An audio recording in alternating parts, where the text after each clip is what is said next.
Hello and welcome back to the Carla Palmer Show. Thank you guys who came in earlier for the test run. I think we have things squared away and we're going to get started with the show. Welcome. Thank you for joining tonight. I'm going to give people a little bit of time to get into the room before I officially introduce myself. But I do want to say welcome to those of you who have already joined the show. So please invite and share, get your people in the room so that we can talk about being financially healthy in relationships. It's a great topic tonight. I'm looking forward to speaking with our guest. Hi, Darrell. Thank you for joining. Thank you so much for your support. I appreciate it. Please invite and share. Share this broadcast with your network of friends here on Facebook. Hopefully they will come and they will share as well. And we can get as many people in the room as possible for this really important topic. Hi, Courtney. Welcome to the show. Thank you so much for joining. So happy to have you here. You guys, if you don't know, Courtney Palmer is my younger sister. And she is here with us tonight. Hey friend, what's going on? Darrell, that's my sister Courtney. If you don't know her, that's her. She's here in the room. So we're just waiting for a couple people to come in before we get started so that I don't have to repeat myself. There are people who don't know me, so I want to make sure that when people do come, hi Melanie, when people do come, I want to make sure they know who I am and who they're listening to. So thank you for being here, Melanie. So if you guys are following the Carla Palmer Show page, make sure your notifications are turned on so that you get the notifications that the show is coming on every week. We'll be broadcasting live every week for the next 10 Sundays.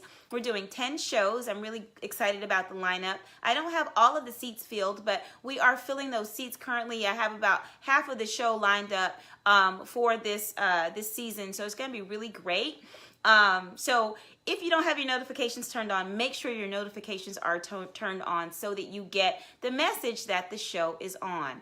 All right, so you guys are bringing people in the room. You're inviting and sharing. That's great. I'm going to go ahead and introduce myself. My name is Carla Palmer. I am the founder, the creator of the GYSB movement. That's where a lot of people know me from, GYSB. I created that movement about 9 years ago when I was successful at weight loss, and I wanted to start a movement to encourage people to live a healthy lifestyle. Part of my movement is about health and fitness, right? About eating right and being healthy as far as your physical fitness is concerned. But I also want to understand, I want people to understand that optimal wellness is about being healthy overall wellness, your mind, your body, and your spirit. And so that's what the Carla Palmer Show is here to do. Every time you come into the show, I want you to leave feeling excited about life. I want you to leave with maybe a different perspective about something that you had maybe a negative view about, or maybe I want to invite you to think a little bit differently about some things. I'm going to, have guests on that may teach you something that you didn't know. It's really about topics, inviting people in who are professionals and experts in their field to talk about things that are going to help us grow and move forward and closer to optimal wellness. So that's what the show is about, and I'm so happy to be doing this. This is something that I've always wanted to do, and if you want to do something, you just got to make it happen. And so what I did one day is I set up a page on Facebook, and I said, you know what? I'm going to start a show. I'm going to start a show. I don't care if it's 2 people watching the show. I'm going to start a show because it's something that I want to do. And so here we are, the Carla Palmer Show. You guys are here. You're inviting and sharing. We're going to get more people in. And hi, what's going on, Dion? Thank you for coming over. I have some of my Periscope community people coming over, which is really wonderful. And hopefully more and more of those people will come over today and in Sundays to follow. All right, so today we have a really special guest joining us today. I'm going to invite her in the room now so that we can get her in the seat. I want to tell you guys a little bit about this lady. She's really, really a wonderful lady. I met her actually in a mastermind group here on Facebook. And I said, you know what? That lady needs to be on my show. I'm going to invite her to be on my show. And here she is. And we're splitting the screen the way I wanted to split the screen. I don't know how you figured it out, but I'm so glad that you figured it out that way. So you guys, this is Melanie D. Perry, and I just want to read a little bit about who she is so that you guys know who we're chatting with today. Melanie D. Perry. Okay, so she's a certified financial planner. She's been helping people to create sustainable wealth by making wise decisions for nearly 2 decades. 2 decades. You look very, very young, but 2 decades. She says 2 decades. She is known for making financial concepts easy to understand, which helps people to make sound and empowering financial decisions. Melanie caters to working professional women by providing solid strategies that work. Melanie's passion for financial literacy extends to educating women and kids about the basics of money management through her financial literacy and education company, Zeallionaire Enterprises. She has been recognized by many national organizations for these efforts, including the Los Angeles Women's Chamber of the NAACP. Melanie has authored All About the Benjamins, Helping People Create Wealth in the Midst of Financial Insanity, and Jonathan and Geneva, The Adventures of Zeallionaire Kid, her latest book for elementary school children. So Melanie, welcome to the Carla Palmer Show. Thank you for having me. Yes. Yes, thank you for being here. And, you know, we just want to get this conversation started. But first, I want to ask you, why Zeallionaire Enterprises? What does that mean? Why that name? I think it's great, but let's just talk about like what that means. Yeah, well, you know, I started Zeallionaire Enterprises really based upon a need. So I've been in the industry for, it was about 10 years before Zeallionaire Enterprises came about. And I recognized that a lot of people just didn't have some of the basic understanding when it came to understanding money, understanding investing in particular. And anytime I would do presentations or workshops in my industry, you know, had an underlying assumption that people had a certain foundation of knowledge. And I always found myself having to fill in those gaps when I talk to people that look like me and you. And so from there, I just began to fulfill a need. It was around 2008 when the market crashed. And, you know, there was various market commentators out there that had a particular way in which money was talked about. And the huge gap that I saw was touching on the spiritual component of money. Women and people of color have a tendency to want to have wealth, but have wealth not for ourselves, but to be able to give back and contribute and bring value to other people. And that was not a part of the money conversation at that time. No. And it's not now, quite frankly. And so I wrote a book, the book, you know, All About the Benjamins. And in that book, I talk about money from a different perspective, starting with the spiritual, you know, connection, because we're spiritual beings. And so if you want to be able to do more in a capitalistic society, you got to have money. There's no way around it. No way around it. No ifs, ands, or buts. And so with the spiritual minded kind of approach or focus, that's the angle that I come with in talking about money. When I wrote the book and promoted that, people were like, well, what do you have for the kids? And I'm like, well, yeah, I'm teaching you to teach the kids, you know. And so after I got so many requests encouraging me to, you know, teach little ones, I developed a curriculum and taught at Marcus Garvey School. And then through that, I ended up writing a book for little ones. And then that's how Zeallionaire Enterprises just kind of came about, to help young people, help women, help people, just basically, and kids understand how money works. Amazing. That's so wonderful. Wow. And I mean, I love that you are really targeting the kids, because that's where it starts. You know, we watch how our parents manage their money, and we pick up those similar habits, and then we take them into adulthood. So we can get to the kids early on and they understand, like, just being financially healthy and responsible, you know, it makes a world of difference, especially, you know, with in our community. So I want to start with asking you, like, what is financial health? Like, what does it mean to be financially healthy? Well, you know, Carla, let me just say this. Thank you again for having me. Thank you for answering your calling by having the show and bringing value to people in the area of health and fitness. And just like in the area of dieting, and not dieting by losing weight, but just having a healthy eating regimen, it's the same thing when it comes to our money. We have to have the right mindset so that we can be able to manage our money accordingly. We have to have the right mindset in order to manage our physique, our bodies, our health, our wealth, our food accordingly. So it's actually kind of the same approach. To have a healthy budget, to have a healthy finances, then you just have to start with your mind. Start with, where are you in terms of how you view money? You know, a lot of us have a tendency to, you know, we have so much baggage when it comes to money. Yeah. What I have found over the years is that there's some kind of shame, there's some kind of guilt, there's some kind of mantra that our parents may have told us, our grandparents or our surroundings, you know, where, you know, you may have been in a situation where it's like, oh, baby, don't answer that phone because it's the creditors, right? Ooh. Yeah. So Yeah. you grow up with that, not even realizing that that's a thought process, that's a subconscious thought in the back of your mind. So you therefore may have an aversion to dealing with debt, or Yeah. you know, even trying to fully understand it because of that aversion. Or we may have people in our society that are wealthy, and we tend to think of them as ruthless son of a guns, right? Yeah. And so therefore, if I'm telling you, me, a financial advisor, is trying to tell you, well, you need $2 million, $3 million in order to retire comfortably, that's usually like, whoa, you know, that's a lot of money to even kind of wrap your mind around. So the Overwhelming. Yeah. pursuit of acquiring wealth, for me to tell you, you need at least $10,000, at least $5,000 to earn per month so that you can save to have that $2 to $3 million. That's like, whoa, it's a big concept.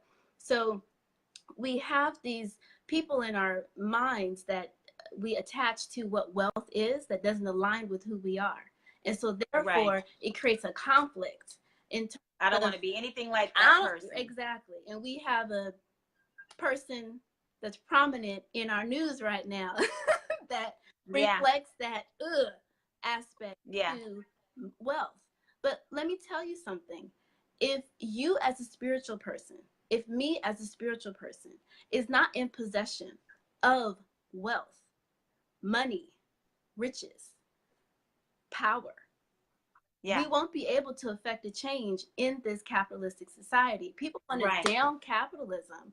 And I'm not trying to say that it's the, you know, best thing since sliced bread, but it is a great avenue, a great tool, It is. a system to be able to monetize my God-given talent, monetize your God-given talent Right. in a way that we can create trillions of dollars for ourselves. And the way the system is designed, if you understand it, then when I have excess, right? So all I basically need is 10,000 a month. I need 10 million in the bank and I'm straight, right? Now when I get above and beyond that, then that's when I can say, okay, let me start a nonprofit organization. Right. Let me establish Right. a foundation. Let me Right. establish a private fund that will help whatever cause that is placed You on want my to? heart. Yeah. And in return, monetarily, what I get from that is a tax deduction. Right. We'll bring it on. Right? Right. So, getting to your question, what is financial health? Financial health starts with, again, that mindset, and again, being able to really release yourself from the fear, the worry, the doubt, the shame, the mantras that are creating walls that you may have had or you may not even have known about. Because it's something that your grandpa said or something that your mama said, you know, and you don't even realize that you're still holding on to that. And so Right. it's really Wow. about just doing a financial cleanse, maybe a financial Mhm. colonic, Maybe a colonic. and Many of us need a purge colonic. all that yuck out. Yeah. Wow. That's deep. I mean, you touched on so many important issues, you know, as it relates to money. And I think that there are many different layers to being financially healthy. I mean, a lot of people may think, um, I'm sorry, there's so much noise going on in my mom's house right now, but I'm keeping it straight. So a lot of people may think, you know, hey, I've got a job, I've got, you know, $5,000 in the bank, I'm good, I'm financially healthy. Exactly, exactly. I don't have any debt, right? Well, And that's a and good that's thing. good. That's a good thing. But not taking into consideration inflation, you know, things change, prices change, and your income may not change. And so how financially healthy are you? Right? There are layers to this thing. And also like when it comes to dating, right?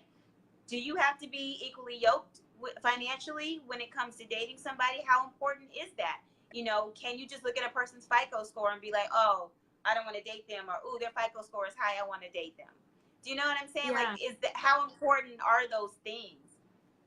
exactly. So that question with the FICO score, I think I was talking with a friend or reading an article or something like that. And so, he was saying, I need to make sure that whoever I'm dating has a healthy FICO score because I don't want this system bringing me down. And so, Yeah. that was an interesting topic because it's real, right? It's something to think about. But I think it's more than just focusing on the actual number itself because a FICO score tells you a story, right? And how you come about to that particular store to that particular number, that score, could have been based upon a variety of things. And so Anything. if you understand really what a FICO score is all about, it's really came about, I want to say, I used to know the number, but it was like the 1940s, if I stand correctly. And it was I think it was the important. couple of guys that wanted to help businesses figure out a better way to provide credit from a business to business perspective. I mean, that's just how it came about. I mean, there's no emotion involved in it, but we want to take Right. good FICO score, bad FICO score, and then make it embrace that into ourselves as if that's who we are. And it's just a valuation over a period of time of how you've interacted with your money. Now, if you had health issues, if you had a layoff, if you had a family crisis, if you or a relative got a hold of your information. Yeah, You know, your information could have been stuck. There's a variety of reasons as to how you got to that point. So I think it's more than just saying, well, what's your FICO number? Boom. And then, yeah, you're in, you're out. Like, what is this, swipe left with some of these single apps or swipe right or something? But I think it's more of a discussion of, well, how did you get, to this point? And where are you now in trying to make some adjustments, improvements, accommodations? Now that you've experienced this, what have you learned? Because in every situation, there's always a learning lesson, whether it turned out to be successful or whether it turned out as a quote failure. Failures, we want to always fail forward, right? Failures are the best lessons, the best, teachers we can have in life. And so I just don't feel that just the number, the FICO score number itself, is a means to determine whether or not I'm dating you or I'm not. I think it's a discussion point because that helps to determine, okay, are we just spending our money like, we don't have any sense here, or were we just kind of caught up? Yeah. I do. I really believe that it comes down with, how much you respect money and what's your thought process around the decisions that you make when it comes to spending money. And there are a lot of women, and I'm not saying this is all women, there are a lot of women who have these expectations when they're searching for a mate or when they're waiting for a mate to find them in the biblical sense.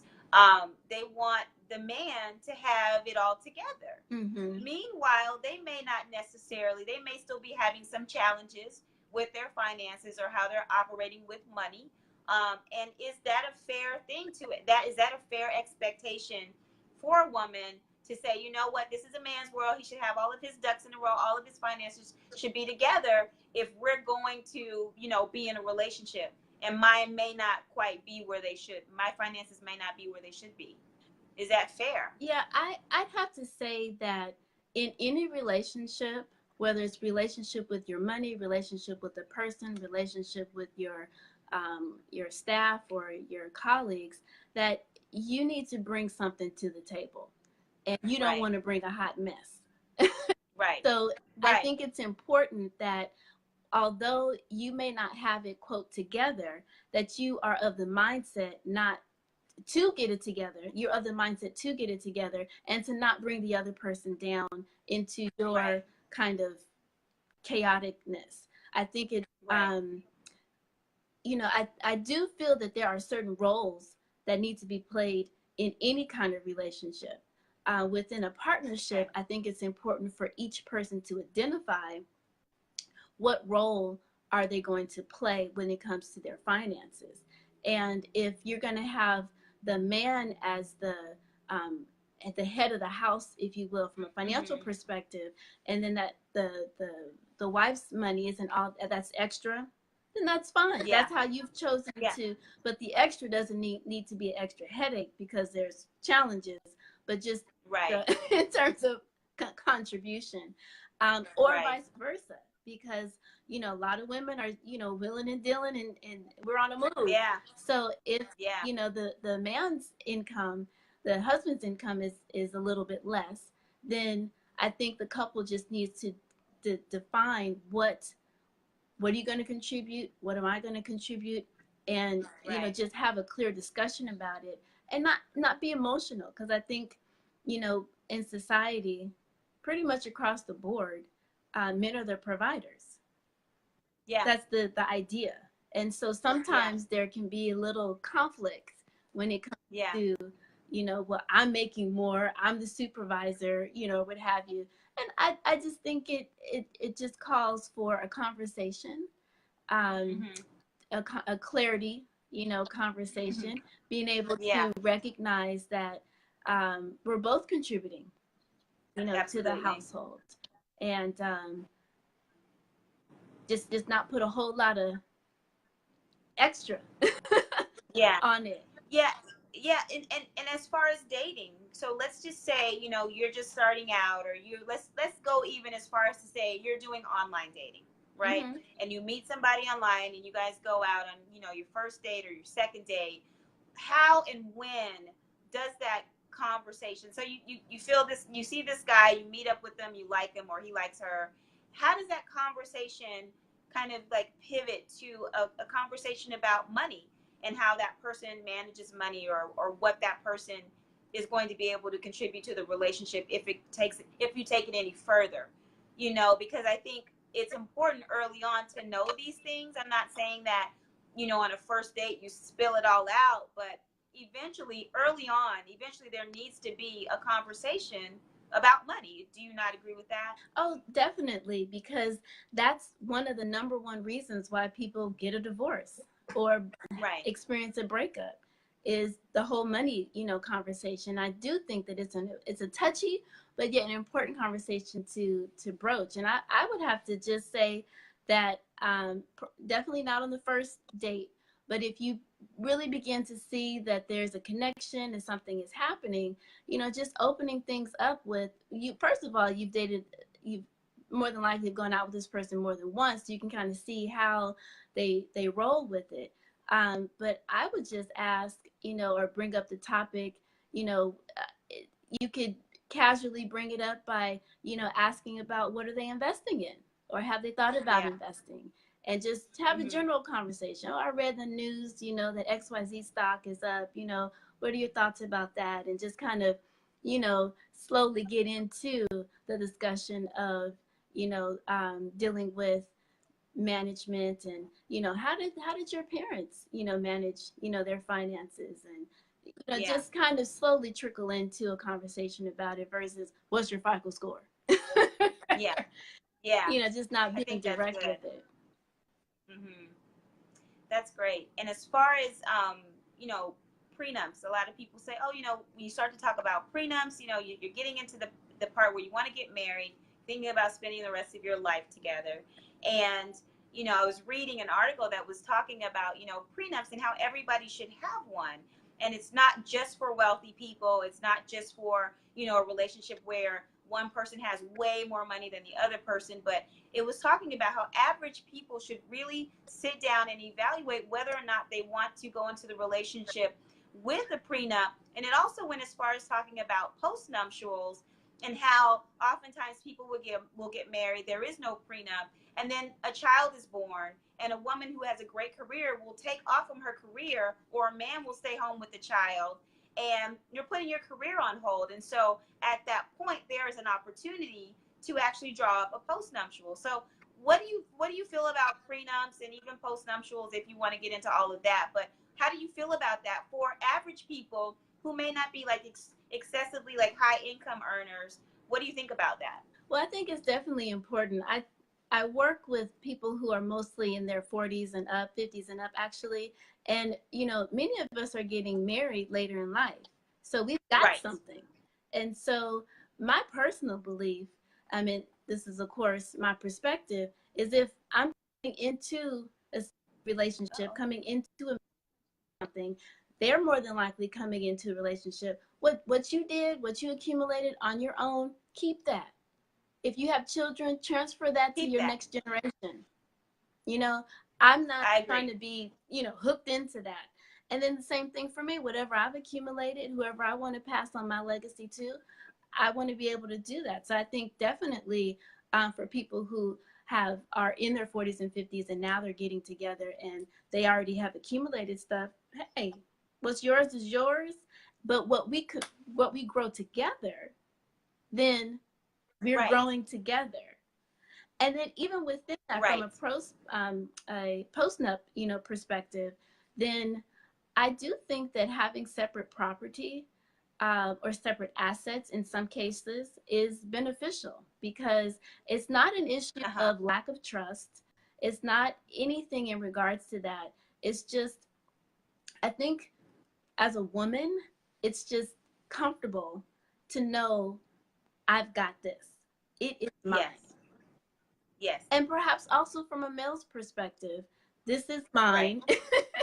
And then what we accumulate together, you know, we're going to focus on these assets in terms of these assets being ours. But I think it shouldn't be a touchy thing to want to have something that's yours, even, you know, with you coming together. Now, in the beginning phases of you know, in your 20s, 30s, you're just starting out, you don't necessarily have assets, you know, already. It might be a little odd to say, hey, you know, I want a prenup, you know, I think it all depends on, you know, the circumstances and where you are. But definitely for people who have, you know, accumulated some monies and some resources, it has nothing to do, I don't think that it has anything to do with trust. I think that's one of the underlining concerns people have when it comes to the idea of a prenup. You don't trust me, you think I'm gonna take your money, I love you. Well, we're not be together forever. We're not talking about love. We're talking about the legal ramifications that can happen if, in any situation, you always want to be mindful of your exit strategy, quite frankly.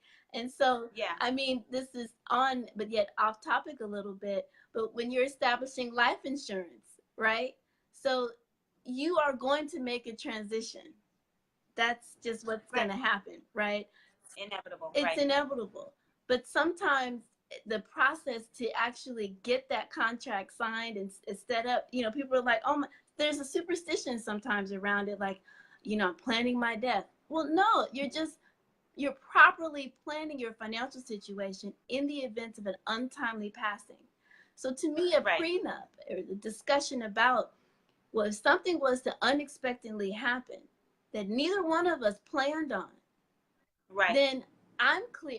When I'm in love with you, when I'm happy, when I want to smile, I'm clear about what I want to have happen. You don't want to start negotiating terms when you are hot and on fire and upset, because then that's the negative emotion that's making decisions. That's not the positive emotion, because it could be a situation where in a loving conversation, you might want your stepchildren to have these proceeds, but when you're angry and upset, you can be all heck. You don't want them to have nothing. I don't want you to have anything or your kids. But yet you knew those kids for a long period of time or whatever, so you definitely want to have that prenup discussion when everything is copacetic, for sure. And just speaking about like just having wealth, how do you go about building wealth? You know, maybe there's someone here who's been thinking about it, like, you know, I want to grow my income, I want to grow my assets. Like, how do you begin to build wealth? What's the best way to start with that? Well, or just some tips. Yes. So the first thing that I mentioned on this conversation was having the proper mindset. Once you have a clear mindset that you want to accumulate wealth, then the discipline follows through. And so the second step would be to just make sure that you have a budget. You know, the B word, that's the word that, like, oh, people want to have an aversion, you know, too. But think about your budget as just a tool to monitor your spending. That's it. It's a way in which you can determine the blessings that you've received in terms of income, in terms of profits, and how you're able to allocate it. It's just a spending tool. And so by monitoring that spending tool, that affords you the clarity to be able to allocate your money towards your expenses and allocate money towards your investments. And so when you're clear that you have $100 a month, you got $1,000 a month, you got $500 a month that you can set aside towards your future, then that gives you the ability to start stacking your wealth accordingly. Now, once you have a clear understanding of your budget and how much you can set aside towards building wealth, then the next thing you want to do is be mindful of the various types of tools that are available. So I can't get into, extreme detail about that on our call today, but there are a myriad of investments that you can invest into that will provide you with tax. The things you want to be mindful of are the tax benefits, the tax benefits now, the tax benefits later. Obviously, the rate of return. And you also want to be focused on not just putting all of your money into one basket.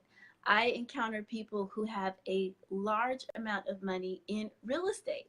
Real estate is one of the best assets that anyone can ever own. However, if you put 90% of your wealth into a hard asset like real estate, then you're subject to those. You don't have very much liquidity. So it's important to have other assets that provide you with other benefits. Just diversifying. A bit. So I would say those three things: getting the mindset in order, getting the budget in order, because again, it doesn't matter how much money you have. You could have $1 million coming in every single day, but if you're spending $2 million every single day, you're broke. So it's, no matter how much, it's all about managing that. And then putting your monies in more than one place for different reasons and being clear about those reasons. So would you say that at different stages in a person's life, like say somebody's in their 20s versus somebody who's in their 40s or 50s, do you look and determine what the risk is according to the investments that you're trying to make? Can a person who is in their 20s take a higher risk investment than a person who's in their 50s? Like, should somebody, think about that, or is that something that you can't discuss here? Well, I can discuss that because that's not security related. So, just to put a disclosure out there, whenever I do interviews like this, I'd have to go through a process in order to get clearance through my broker dealer. And so since I'm going through Zeallionaire Enterprises and not my private practice, I have to keep it general. So in that respect, it actually depends, because it depends on what you're trying to do. One, depending on where you are, generally speaking, yes, 20 years old, theoretically, you can be as aggressive as you want because you've got 20, 30, 40 years before you actually get to that typical retirement age of 60, 65, right? However, there would be reasons for a 20-year-old to have a conservative investment like a savings account. And so to kind of pivot back just a little bit and give some folks some tips and some nuggets, there is a process that I like to start with people, and it's called creating your solid financial foundation. And there's 3 buckets that is integral for you to have once you have clarity of your budget. So the first thing is you want to have what I call a dip account. And the dip account is for the sole purpose of putting money aside for kind of like a rainy day fund. So for someone in their 20s, you can think of a dip account as, like your car breaks down. Yeah, because you're still kind of in your 20s, still just getting started or just exiting college. So putting some money aside for car breaks down or something very, small. As we kind of progress, it gets a little more dramatic in that, people pass away. You don't have that in your budget and you may need to fly home. Right? Well, that's an extra plane ticket. Rather than swiping the card, then you can dip into your dip account, for that. And then for entrepreneurs and then people who are in the sandwich generation, taking care of their parents and taking care of the kids, you may just need a respite. And you may need to say, like, look, you just don't want to go to Jamaica. I'm going to Jamaica tonight. So you would dip into your dip account for those, you know, types of things. Hopefully in your 20s, you don't have those kinds of stresses at that time. But anyway, that's your dip account. Then you want to have your emergency account. Your emergency account is where you have at least 3 to 6 months of your expenses set aside. And if your expenses are, you know, $2,000 a month, then you want to have at least $6,000 to $12,000 set aside. At best, you want to have 6 to 12 months. And I say that because of the 2008 experience. We were laid off longer than anybody had anticipated. So it was a mess. It was a nightmare. So that's the reason why that 3 to 6 months is now extended to 6 to 12. And so an emergency is something that I define as a natural disaster. It could be you're laid off from employment. Hopefully it's not like 2008 again, but something kind of big and catastrophic, you know. And then finally, the wealth account. The wealth account is for the sole purpose of putting aside money for an asset. And by an asset, I mean anything that puts money in your pocket today or at some point in the future. So of course, that could be a myriad of investments. It could be you've been wanting to start a business, you know, for yourself, so the capital that you would need to that, or you're ready to, you know, start thinking about a down payment for a home or property. So you want to have a clear, you know, bucket for those types of goals and objectives. So getting to your question, what is the risk? What type of risk should a person have in various phases? Again, theoretically, when you're younger, you can take on more, but not necessarily, because again, it depends on what that individual person's risk tolerance is. Because I've met a few 20, 30-year-olds who are like, whoo, I saw what happened to my parents, and I'm just too worried about that happening to me. What I have to caution people on is being extreme. You can't see that. Being extreme. Too conservative. Yeah, so you can be so conservative that inflation eats you up, or you can be so aggressive that the market just tears you apart. So you want to find a nice, reasonable range. And then with the financial foundation I told you about, all that money goes into a CD, savings account, money market account, something that's very secure. It's not sexy, not fun, but if you need to tap into it, it's there. Anything above and beyond that is when you're going to be dealing with some volatility. But in that volatility is going to, you also want that to be diversified, because different assets are going to provide you with different returns, different ranges of returns, right? And then different tax implications. We can't forget about the taxes, because taxes can eat you up too. Yeah. Oh, you're so awesome. I'm so glad that you're here today. You know, while you're telling everybody where they can find you after this broadcast, your website, sharing any programs that you have, I want to invite the people in the audience to ask any questions that they have. We have a couple more minutes. We started a couple minutes late, so we have a couple minutes for questions. But in the meantime, if you could just tell people where they can find you, how they can work with you if they're interested. And please share if you're able to work with people who may not be in Los Angeles. Yes, so thank you. I have as I mentioned, I have a private financial planning practice. And so since this is public, I'm not going to give my cell phone out online.